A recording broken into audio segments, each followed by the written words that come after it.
अस्सलाम वालेकुम। उम्मीद है आप सब लोग खैरियत से होंगे।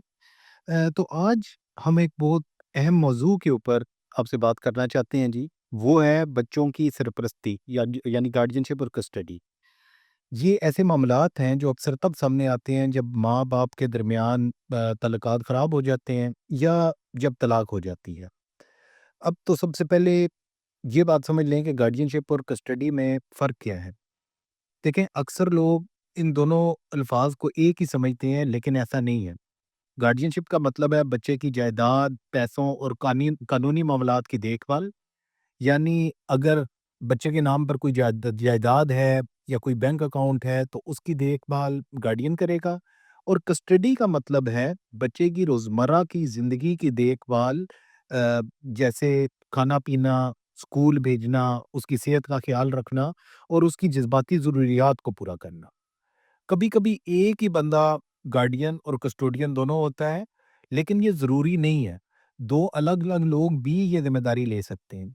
अगर ऐसा होता है तो गार्डियन बच्चों के पैसों का ख़्याल रखेगा और कस्टोडियन बच्चों की रोज़मर्रा की ज़िंदगी का। इस्लामी कानून में कस्टडी आम तौर पर माँ को दी जाती है, इसको हज़ानत कहते हैं।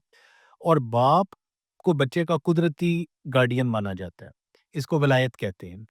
इसका मतलब ये है कि अगर बच्चा माँ के पास भी है, तो भी कानूनी तौर पर बाप ही उसका गार्डियन होगा। मतलब बाप ही उसके खर्चात पूरे करेगा। ये बाप की ज़िम्मेदारी है कि वो उसके खर्चात को पूरा करे। जब माँ-बाप में तलाक हो जाती है या वो अलग हो जाते हैं, तो ये मसला सामने आता है कि बच्चे की कस्टडी और गार्डियनशिप किसको मिलनी चाहिए। ए ये एक बहुत हसास मामला होता है, क्योंकि इसमें बच्चे का मुस्तकबिल दांव पर लगा होता है। पाकिस्तान में इस हवाले से गार्डियंस एंड वार्ड्स एक्ट 1890 मौजूद है, जो इन मामलात को डील करता है।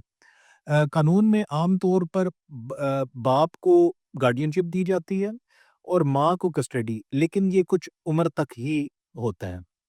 इस्लामी कानून में बच्चों की देखभाल की ज़िम्मेदारी बाप पर होती है।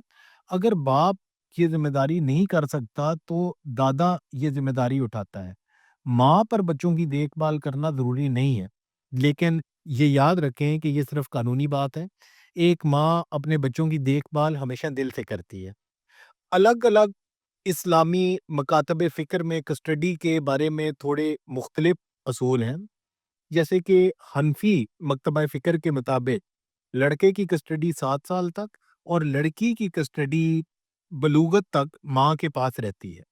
मतलब ये कि लड़की when she gets to an age of puberty, उस वक़्त तक वो माँ के पास रह सकती है, लेकिन बच्चा 7 साल तक। अब शिया मकतबा फ़िक्र के मुताबिक लड़के की कस्टडी 2 साल तक माँ के पास रहेगी और लड़की की कस्टडी माँ के पास 7 साल तक रहेगी।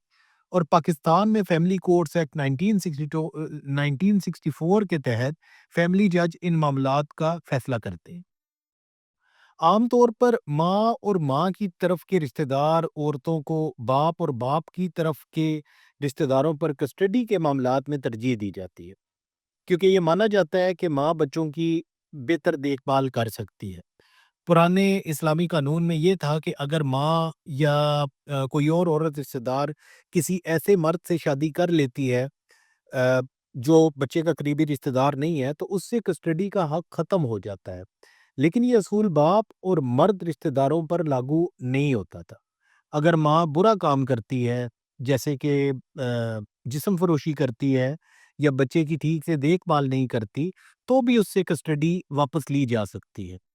लड़की की कस्टडी सिर्फ़ उस मर्द रिश्तेदार को दी जाती है, जो उसका करीबी रिश्तेदार हो। अगर कोई रिश्तेदार नहीं होता, तो अदालत किसी को गार्डियन बना सकती है।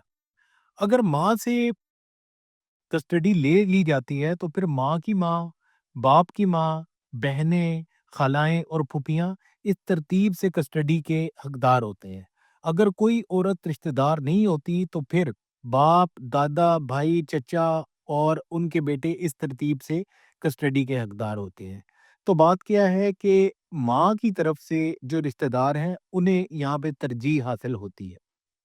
लेकिन सबसे अहम बात ये है कि बच्चों की कस्टडी और गार्डियनशिप का फैसला करते वक्त सबसे पहले देखा यह जाता है कि बच्चे की भलाई या वेलफेयर ऑफ अ चाइल्ड या वेलफेयर ऑफ अ माइनर किस में है।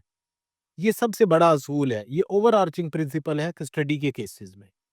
پاکستان میں بھی گارڈینز اینڈ وارڈ ایکٹ 1819 کی سیکشن 17 میں یہی بات لکھی ہے۔ عدالتیں بچے کی عمر، جنس، مذہب، والدین کے کردار اور بچے کی خواہش کو بھی دیکھتی ہیں۔ اگر بچہ سمجھدار ہے تو اس سے بھی پوچھا جاتا ہے کہ وہ کس کے ساتھ رہنا چاہتا ہے۔